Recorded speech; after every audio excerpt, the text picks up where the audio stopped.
Hi friends, welcome to my YouTube channel Viraj official में आपका स्वागत है फ्रेंड्स। तो दोस्तों हम आज का कुछ 22 सितंबर है दोस्तों, जो कि सीजल एग्ज़ाम एसएससी सीजल एग्ज़ाम हो चुका है दोस्तों 22 सितंबर का। तो उसका हम पूरा सॉल्यूशन कराने वाले हैं दोस्तों, और एकदम 100% एक्यूरेट आंसर बताने वाले हैं दोस्तों। तो वीडियो को पूरा देखिएगा। तो देखिए दोस्तों, जो हमारा पहला शिफ्ट का पेपर उसमें किस तरह के क्वेश्चन आए थे दोस्तों। तो चलिए स्टार्ट करते हैं। क्वेश्चन लेकर आए हैं दोस्तों, वीडियो को पूरा देखिएगा। बहुत महत्वपूर्ण वीडियो है दोस्तों, और बहुत ही इंपॉर्टेंट क्वेश्चन आपके लिए आए हैं, जो कि अगले शिफ्ट में पूछे जाने वाले हैं क्वेश्चन।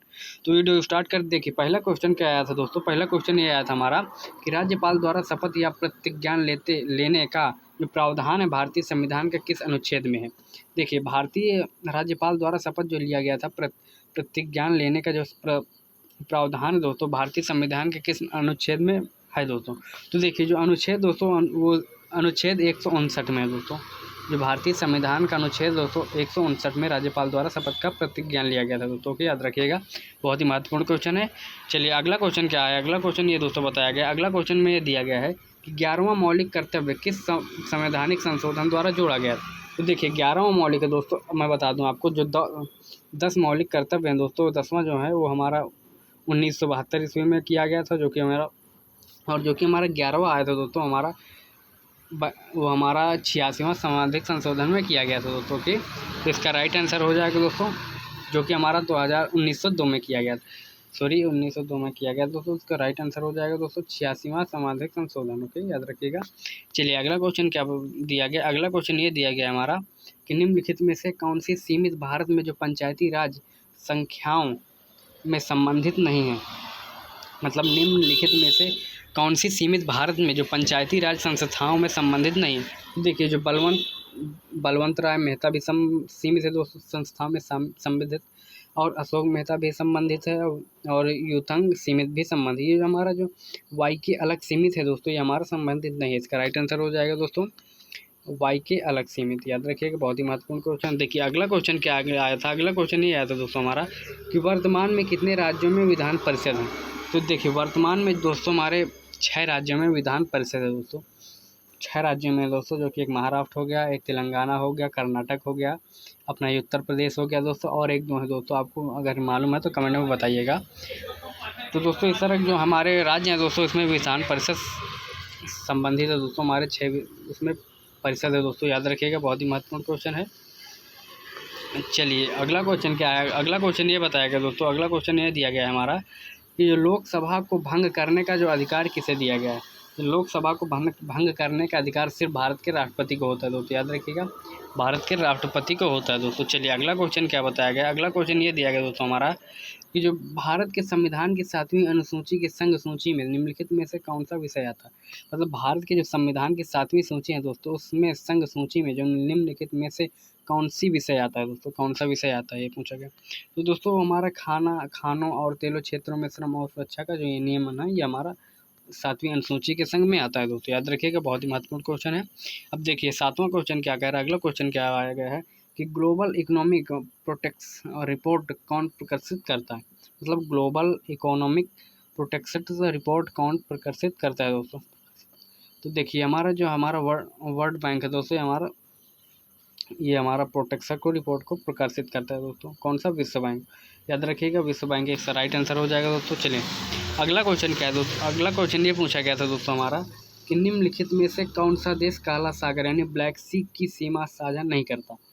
तो देखिए, जो हमारा सीमा साझा नहीं करता, देखिए यूक्रेन भी हमारा करता है दोस्तों, रोमानिया भी करता है, बुल्गारिया भी करता है। जो हमारा मोल्दोवा दोस्तों हमारा सागर सी के सीमा साझा नहीं करता है दोस्तों।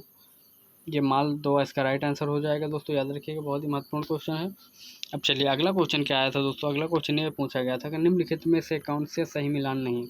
तो देखिए, हुमायूं नामा जो हमारा गुलाब बदर बेगम से संबंधित है, किताब अल रहला इब्न बतूता से संबंधित है, जो पादशाह नामा है दोस्तों अब्दुल हमीद लाहौरी से संबंधित है।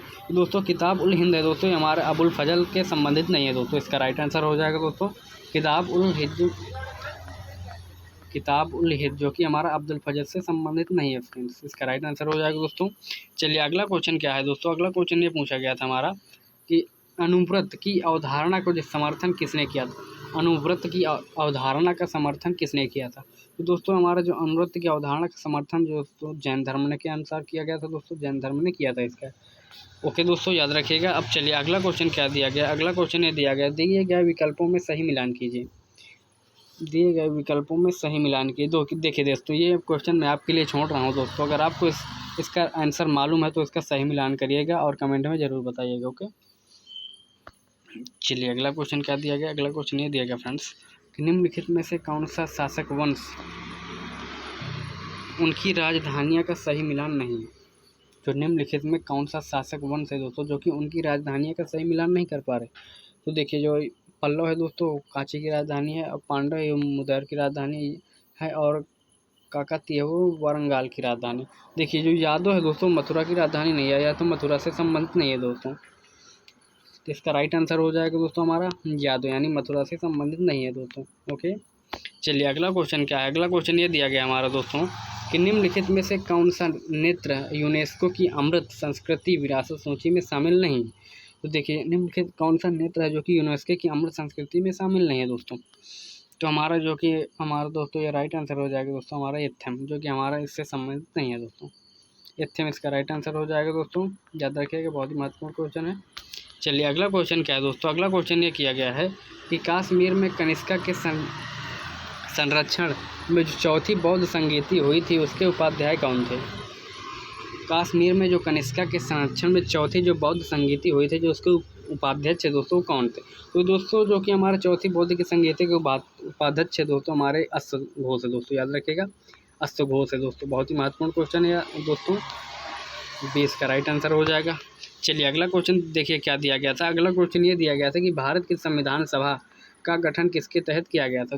देखिए, भारत की संविधान गठन का जो तहत है दोस्तों हमारा तहत, वो कैबिनेट मिशन योजना के तहत किया गया था दोस्तों। संविधान सभा का गठन कैबिनेट मिशन योजना के तहत किया गया था। Option number A the right answer हो जाएगा दोस्तों, याद रखिएगा। चलिए अगला क्वेश्चन क्या दिया गया है। अगला क्वेश्चन ये दिया गया है दोस्तों हमारा कि निम्नलिखित में से किस भारतीय शासक के आधुनिक तर्ज पर विदेशों का जो दूतावास स्थापित किए हैं दोस्तों। तो देखिए, निम्नलिखित में से किस भारतीय शासक ने आधुनिक तर्ज पर विदेशों पर दूतावास स्थापित किए गए। तो देखो दोस्तों, इसका राइट आंसर हो जाएगा दोस्तों टीपू सुल्तान। टीपू सुल्तान के द्वारा जो भारतीय शासक थे दोस्तों, उनके आधुनिक तर्ज पर विदेशों में जो दूतावास स्थापित किए गए दोस्तों, याद रखिएगा, टीपू सुल्तान इसका राइट आंसर हो जाएगा। चलिए अगला क्वेश्चन क्या है। अगला क्वेश्चन ये क्या है दोस्तों हमारा कि इंडियन रिफॉर्म एसोसिएशन यानी भारतीय स्वराज संघ की स्थापना किसने की। मतलब इंडियन रिफॉर्म जो एसोसिएशन है दोस्तों, मतलब इसका भारतीय सुधार संघ जिसे कहते हैं, इसकी स्थापना किसने की थी। तो देखिए, इसकी स्थापना दोस्तों हमारे इनमें जिसके दोस्तों ना कि दोस्तों इसका स्थापना राजा राम मोहन राय ने किया था, और ना ही ईश्वर चंद्र विद्यासागर ने किया था, और ना ही ज्योतिराव फूले ने किया था दोस्तों। इसलिए इसका राइट आंसर हो जाएगा दोस्तों इसमें से कोई नहीं दोस्तों। ओके, याद रखिएगा, बहुत महत्वपूर्ण क्वेश्चन है। चलिए, जो कि इसकी स्थापना किया था दोस्तों इसका नाम है ही नहीं, इसका राइट आंसर हो जाएगा दोस्तों इनमें से कोई नहीं, याद रखिएगा। चलिए अगला क्वेश्चन क्या है। अगला क्वेश्चन ये दिया गया है हमारा कि निम्नलिखित में से किसने अप्रैल 1930 में नमक जो कानून तोड़ने के लिए मालाबार तट पर मार्च का आयोजन किया गया था। तो देखो दोस्तों, इसका राइट आंसर हो जाएगा दोस्तों सी राजगोपालचारी ने हमारा जो नमक कानून तोड़ने के लिए मालाबार तट पर मार्च की जो आयोजन किया गया था दोस्तों, याद रखिएगा। चलिए अगला क्वेश्चन क्या दिया था। अगला क्वेश्चन ये आया था दोस्तों हमारा कि जोजिला दर्रा कहाँ स्थित है। देखिए, जोजिला दर्रा दोस्तों हमारा केंद्र शासित प्रदेश लद्दाख में स्थित है दोस्तों, याद रखिएगा, बहुत ही महत्वपूर्ण क्वेश्चन है। Option B is the right answer हो जाएगा। चलिए अगला क्वेश्चन क्या आया था दोस्तों। अगला क्वेश्चन ये पूछा गया है मेट्रो रेलवे जोन का मुख्यालय कहाँ स्थित है। मतलब मेट्रो रेलवे जोन का जो मुख्यालय दोस्तों हमारा कोलकाता शहर में स्थित है, याद रखिएगा, बहुत महत्वपूर्ण क्वेश्चन, कोलकाता शहर में स्थित दोस्तों। ओके, चलिए माफ़ी चाहते हैं दोस्तों तो कुछ समय के लिए। चलिए इसका अगला क्वेश्चन क्या है दोस्तों हमारा। अगला क्वेश्चन ये दिया गया है हमारा कि अरावली पर्वत भारत की सबसे पुरानी पर्वत श्रृंखला है, यह किन राज्यों में फैली हुई है। तो देखिए, जो अरावली पर्वत है दोस्तों हमारे किन किन राज्यों में फैली हुई है। ऑप्शन ए दिया गया है राजस्थान, गुजरात, हरियाणा और दिल्ली। ऑप्शन बी राजस्थान, मध्य प्रदेश, गुजरात और महाराष्ट्र। ऑप्शन सी राजस्थान, उत्तर प्रदेश, हरियाणा और पंजाब। ऑप्शन डी राजस्थान, महाराष्ट्र, मध्य प्रदेश और गुजरात। तो देखिए, जो हमारा अरावली पर्वत है दोस्तों वो हमारे राजस्थान और गुजरात, हरियाणा और दिल्ली से होकर गुजरी है दोस्तों, याद रखिएगा, बहुत ही महत्वपूर्ण क्वेश्चन है। और अगर क्वेश्चन ये पूछे कि जो भारत की सबसे पुरानी पर्वत श्रृंखला कौन, तो देखिए भारत की सबसे पुरानी श्रृंखला पर्वत है दोस्तों अरावली, याद रखिएगा, बहुत महत्वपूर्ण टॉपिक है। चलिए अगला क्वेश्चन क्या पूछा गया था। अगला क्वेश्चन ये पूछा गया था दोस्तों हमारा कि वनस्पति के संरक्षण की इन सीटू विधि के लिए निम्नलिखित में से कौन सा एक कथन स्थल नहीं। तो देखिए इसका राइट आंसर हो जाएगा दोस्तों कि वो हो जाएगा दोस्तों हमारा वनस्पति उद्यान, कि हमारा सीटू विधि के लिए उपस्थित नहीं है दोस्तों, याद रखिएगा, बहुत ही महत्वपूर्ण क्वेश्चन है। चलिए अगला क्वेश्चन क्या बताया गया है। अगला क्वेश्चन ये बताया गया दोस्तों हमारा कि बायो मैग्निफिकेशन यानी जैव आवर्धन का अर्थ क्या है। तो इसका अर्थ है दोस्तों हमारा कि जैव विविधता में कमी। जो इसका अर्थ है दोस्तों हमारा खाद्य श्रृंखला में किसी प्रदूषक की कॉन्स्ट्रक्शन सांद्रता में वृद्धि दोस्तों। ओके, इसका राइट आंसर हो जाएगा B, option number B the right answer हो जाएगा। चलिए अगला क्वेश्चन क्या पूछा गया। अगला क्वेश्चन ये पूछा गया था दोस्तों हमारा कि निम्नलिखित में से कौन सा जल निकायों के यूट्रोफिकेशन में संबंधित नहीं है। तो इसका जो राइट आंसर हो जाएगा दोस्तों हमारा घोलित ऑक्सीजन में वृद्धि, इसका राइट आंसर हो जाएगा, ऑप्शन नंबर सी इसका राइट आंसर हो जाएगा फ्रेंड्स। चलिए अगला क्वेश्चन क्या पूछा गया था। अगला क्वेश्चन ये आया था दोस्तों हमारा किसी उत्पादक के बाजार मूल्य पर पहुंचने के लिए उत्पादन की कारक लागत में निम्नलिखित में से क्या जोड़ा जाता है। तो देखिए उसकी जो लागत दोस्तों हमारे सभी अप्रत्यक्ष का योग जोड़ा जाता है। किसे जोड़ा जाता है दोस्तों, सभी अप्रत्यक्ष कारों का योग जोड़ा जाता है। ऑप्शन नंबर इसका बी सही हो जाएगा दोस्तों। चलिए ऑप्शन अब क्वेश्चन अगला क्या कह रहा है। अगला क्वेश्चन ये पूछा गया था दोस्तों हमारा कि निम्नलिखित में से कौन सी घटना सबसे पहले हुई थी।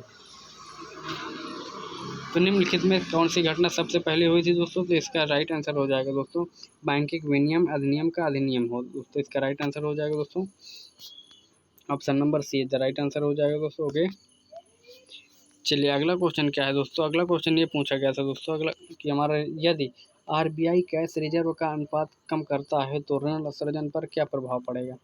यदि आरबीआई कैश रिजर्व का अनुपात कम करता है तो ऋण सृजन पर क्या प्रभाव पड़ेगा। तो देखिए जो इसका प्रभाव पड़ेगा दोस्तों हमारा आरबीआई रिजर्व अनुपात दोस्तों बढ़ जाएगा। जो हमारा आरबीआई रिजर्व का कैश का जो अनुपात है वो हमारा बढ़ जाएगा दोस्तों, याद रखिएगा, option number see the right answer हो जाएगा। चलिए अगला क्वेश्चन क्या पूछा गया था। अगला क्वेश्चन ये आया था दोस्तों हमारा कि भारत में गरीबी का अनुमान लगाने के लिए निम्नलिखित में से किसका उपयोग किया जाता है। भारत में गरीबी का अनुमान लगाने के लिए निम्नलिखित में से किसका उपयोग किया जाता है।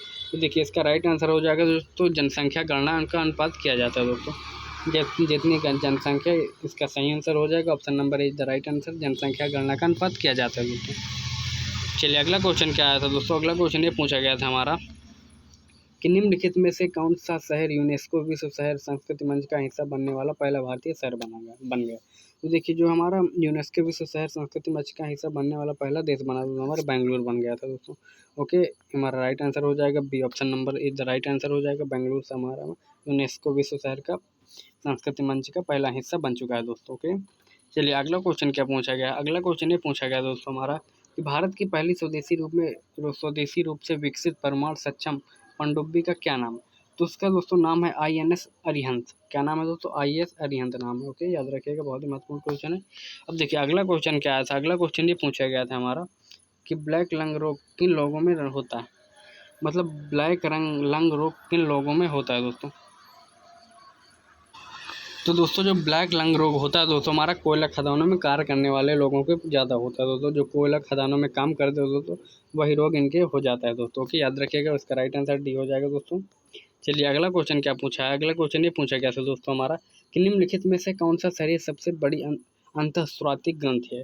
तो इसका जो राइट आंसर हो जाएगा जो कि हमारे शरीर की सबसे बड़ी अंतःस्राविक ग्रंथि है दोस्तों थायराइड है दोस्तों। कौन है, thyroid, option number see the right answer हो जाएगा। चलिए अगला क्वेश्चन क्या पूछा गया था। अगला क्वेश्चन ये पूछा गया था हमारा कि सिंकोना के किस भाग से एक दवा प्राप्त होती है। तो सिंकोना के हमारे जिस भाग दोस्तों छाल भाग है दोस्तों, इससे हमारी एक दवा प्राप्त होती है दोस्तों, याद रखिएगा, इसका राइट आंसर ये हो जाएगा दोस्तों। चलिए अगला क्वेश्चन क्या पूछा गया था। अगला क्वेश्चन ये पूछा गया दोस्तों हमारा कि जो नेत्रदान में आँख के किस भाग का प्रत्यारोपण किया जाता है। तो नेत्रदान में दोस्तों हमारा कार्निया का प्रत्यारोपण किया जाता है। ओके, याद रखिएगा, option number is the right answer हो जाएगा। चलिए अगला क्वेश्चन क्या बताया गया। अगला क्वेश्चन ये बताया गया एक हाइबरनेटिंग मेढक किसके द्वारा जो सांस लेता है। तो हाइबरनेटिंग मेढक दोस्तों हमारा देखिए आमतौर पर अन्य जानवर जो होते हैं दोस्तों फेफड़े के द्वारा अपना सांस लेते हैं, लेकिन एक ऐसा ये जंतु है दोस्तों जो ऐसा जीव है दोस्तों जो कि हाइबर मेढक है दोस्तों हमारा सिर्फ एक त्वचा के द्वारा ये सांस लेता है अपना। किसके द्वारा लेता है, त्वचा के द्वारा, इसलिए इसका राइट आंसर डी हो जाएगा दोस्तों, याद रखिएगा। चलिए अगला क्वेश्चन क्या है दोस्तों। अगला क्वेश्चन ये पूछा गया हमारा। अगला क्वेश्चन में ये दिया गया कि कई पक्षियों की मधुर ध्वनि उनकी छाती के भीतर गहरे दबे एक रहस्यमयी अंग से आती है। पक्षियों के ऐसे स्वर बॉक्स को क्या कहा जाता है? तो इस बॉक्स को हम सरिंग्स कहते हैं दोस्तों। क्या कहते हैं? सरिंग्स। Option B is the right answer हो जाएगा, सरिंग्स इसको कहते हैं दोस्तों के। चलिए अगला क्वेश्चन क्या पूछा गया था? अगला क्वेश्चन ये पूछा गया था हमारा जो सिलिका जेल युक्त एक छोटा पाउच अक्सर गोली या पाउडर के रूप में दवा की बोतलों में पाया जाता है, क्योंकि सिलिका जेल क्या है? सिलिका जेल देखिए हमारा इसका राइट आंसर हो जाएगा दोस्तों, हो जाएगा हमारा कि जो बोतल में मौजूद सभी गैसों को अवशोषित करता है दोस्तों, याद रखिएगा। सिलिका जेल हमारा बोतल में मौजूद सभी गैसों को अवशोषित करता है, इसका राइट आंसर हो जाएगा दोस्तों डी नंबर। चलिए अगला क्वेश्चन क्या है? अगला क्वेश्चन ये दिया गया हमारा कि जो हमारा तालाब है दोस्तों, हमारा तालाब और कुआं में निम्नलिखित में से किसकी रिहाई मच्छरों को नियंत्रित करने में मदद करती है? तो देखिए जो हमारा गम्बूसिया मछली है दोस्तों, गम्बूसिया मछली है दोस्तों, रिहाई मच्छरों को नियंत्रित करने में इसका मदद करती है दोस्तों, याद रखिएगा। इसका राइट आंसर डी हो जाएगा। रिहाई कौन सी? गंगोसिया मछली है दोस्तों। चलिए अगला क्वेश्चन क्या है दोस्तों? अगला क्वेश्चन ये पूछा गया हमारा कि डोडो मतलब राफस कुकुलाट्स एक उड़ान रहित पक्षी है, जो कि आईसीएसएन के अनुसार इसे किस श्रेणी में वर्गीकृत किया गया है? तो देखिए जो हमारा कुकुलाट्स उड़ान रहित पक्षी है दोस्तों, आईयूसीएन के अनुसार इसे किस श्रेणी में वर्गीकृत किया गया? तो इसको हमारा विलुप्त वर्गीय श्रेणी में विलुप्त किया गया दोस्तों। किसमें? विलुप्त श्रेणी में वर्गीकृत किया गया दोस्तों। Option number A the right answer हो जाएगा। चलिए अगला क्वेश्चन क्या पूछा गया? अगला क्वेश्चन ये पूछा गया दोस्तों हमारा कि जो हमारा सब्जियों और फलों में जो लाल, गुलाबी, नीले और बैंगनी रंग के मुख्य रूप से किस वर्ण से आते हैं, किस कारण आते हैं ये रंग? तो इसका राइट आंसर हो जाएगा दोस्तों, क्योंकि हमारे जो लाइट आते हैं एंथोसायनिन के कारण आते हैं, एंथोसायनिन के कारण आते हैं दोस्तों। जो रंग होते हैं दोस्तों फलों में या तो सब्जियों में, एंथोसायनिन के कारण आते हैं दोस्तों, कि याद रखिएगा। Option number A right answer हो जाएगा दोस्तों। चलिए अगला क्वेश्चन क्या है दोस्तों? अगला क्वेश्चन ये पूछा गया है कि पीतल हवा की उपस्थिति में किस गैस के कारण विरंजित हो जाता है? तो देखिए जो पीतल है दोस्तों हमारा वो हाइड्रोजन सल्फाइड के कारण विरंजित हो जाता है दोस्तों। इसका राइट आंसर डी हो जाएगा दोस्तों, हाइड्रोजन सल्फाइड। चलिए अगला क्वेश्चन क्या पूछा गया है? अगला क्वेश्चन ये पूछा गया है दोस्तों कि श्रेय ने 6 आवश्यक पोषक तत्वों को 2 श्रेणियों में वर्गीकृत किया है। ऑप्शन जो पहला वर्ग इस श्रेणी है दोस्तों माइक्रोन्यूट्रिएंट्स और दूसरा है माइक्रोन्यूट्रिएंट्स।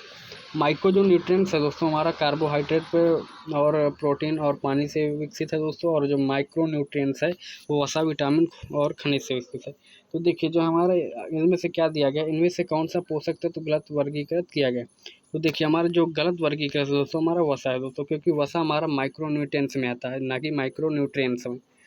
जिस वसा क्योंकि एक हमारा पोषक तत्व है दोस्तों, इसलिए हमारा माइक्रो न्यूट्रिएंट्स में आएगा। इसका राइट आंसर हो जाएगा दोस्तों हमारा वसा। Option number A the right answer हो जाएगा।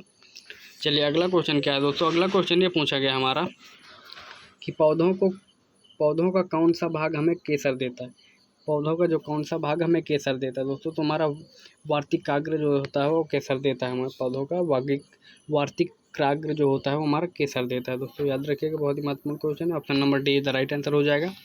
चलिए अगला क्वेश्चन क्या पूछा गया था? निम्नलिखित में से किस तत्व के लवण आतिशबाजी को रंग प्रदान करते हैं? तो देखिए जो हमारा स्ट्रेमियम और बेरिलियम है दोस्तों, इसके जो लवण होते हैं वो हमारा आतिशबाजी को रंग प्रदान करते हैं दोस्तों, याद रखिएगा। और इसका राइट आंसर सी हो जाएगा दोस्तों, स्ट्रेशियम और बेरियम जो कि हमारा आतिशबाजी में रंग प्रदान करते हैं दोस्तों इनके लवण। चलिए अगला क्वेश्चन क्या है दोस्तों? अगला क्वेश्चन ये पूछा गया हमारा कि हमारा जो क्यूरी बिंदु वह तापमान जिस पर एक धातु चुंबकीय गुण खो देता है। क्यूरी बिंदु क्या है दोस्तों? जो हमारा ऐसा तापमान है दोस्तों जो कि एक धातु जो होता है वो चुंबकीय गुण अपने खो देता है। इसका राइट आंसर हो जाएगा दोस्तों B number is the right answer हो जाएगा। चलिए अगला क्वेश्चन क्या है दोस्तों? अगला क्वेश्चन ये पूछा गया हमारा, अगला क्वेश्चन है जो एंटीसिड के रूप में किस क्षार का उपयोग किया जाता है? एंटीसिड में दोस्तों हमारा जो होता है दोस्तों हमारा मैग्नीशियम हाइड्रोक्साइड का उपयोग किया जाता है दोस्तों। इसका राइट आंसर हो जाएगा C number is the right answer हो जाएगा। चलिए अगला क्वेश्चन क्या है दोस्तों? अगला क्वेश्चन ये पूछा गया है हमारा कि पेट्रोल की गुणवत्ता किस में व्यक्त की जाती है? जो पेट्रोल की गुणवत्ता है दोस्तों हमारा वो ऑक्टेन संख्या में व्यक्त किया जाता है। किस में? ऑक्टेन संख्या में व्यक्त किया जाता है। ओके, चलिए अगला क्वेश्चन क्या है दोस्तों? अगला क्वेश्चन ये हमारा कि फलों के रस का संरक्षण के लिए निम्नलिखित में से किसका उपयोग किया जाता है? जो फलों के रस का संरक्षण दोस्तों सोडियम बेंजोएट के रूप में प्रदर्शित किया जाता है दोस्तों। Okay, option number D the right answer हो जाएगा, बेंजोइट्स, सोडियम बेंजोइट्स। चलिए अगला क्वेश्चन क्या है दोस्तों? अगला क्वेश्चन ये पूछा गया है कि निम्नलिखित में से किस यौगिक का उपयोग अग्निरोधक कपड़े बनाने के लिए किया जाता है? तो इसका उपयोग दोस्तों एल्यूमिनियम सल्फेट के द्वारा किया जाता है। किसके द्वारा? Aluminium sulphate. Option number D the right answer हो जाएगा। अब देखिए 50 क्वेश्चन क्या कह रहा है, जो कि हमारा लास्ट क्वेश्चन है दोस्तों जीके का। जी ये कह रहा है दोस्तों हमारा, चूहे के जहर में निम्नलिखित में से किसका उपयोग किया जाता है? देखिए जी हमारा चूहे के जहर में दोस्तों हमारा जिंक फॉस्फाइड का उपयोग किया जाता है, जो कि बहुत ही खतरनाक होता है दोस्तों, जहरीला पदार्थ होता है जो को जिंक फॉस्फाइड। तो चलिए दोस्तों आज का वीडियो कैसा लगा? अगर वीडियो अच्छा लगा हो तो एक बार से लाइक करिए, चैनल को अगर नए हो तो चैनल को सब्सक्राइब कर लिए दोस्तों। अगर दोस्तों आपको एसएससी सीजीएल की पल पल की खबर चाहिए तो वीडियो को एक बार लाइक करिए और चैनल को सब्सक्राइब करिए, ताकि आपके पास नोटिफिकेशन पहुंचता रहे। तो चलिए दोस्तों हम अगले टॉपिक को लेकर आएंगे, जो कि बहुत ही इंपॉर्टेंट होगा। चलिए रखते हैं। जय हिंद, वंदे मातरम।